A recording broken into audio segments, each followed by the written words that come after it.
खुलुमबाय आं रेनु ब्रह्म आं सिलबारिनिफ्राय बुंदों आङो बे UPPL सोरखारनिफ्राय आं मोननो हादों न' गंसे ओमफ्राय अरुणोदयबो मोननो हायो PM किसानबो मोनदों आरो ओमफ्राय आं बे बर' सारखौ गोजोननाय बावहरदों बे सोरखारानो थाबाय थाथों बेखौनो आं मोजां मोनो लोंनाय जानाय खम जादों बेनिखौबो गोजोननाय मोनदों आं सारनिसिम जाहाथे इयुनाव बिदि जाबाय थाथों मोजाङैनो आरो 17 बोसोराव जों हाग्रामानिफ्राय जों जेबो मोननो हायाखै आरो मोनखायाखैबो आरो होखायामोनबो जोंनो बेनिखायनो आं दा थाबाय थाजानो लुगैनाया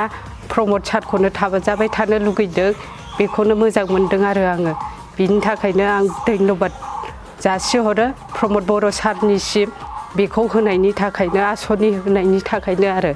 बेखौनो आंनि थाखाय बिराद गोजोननाय मोनदों बिराद मोजां मोनदों आरो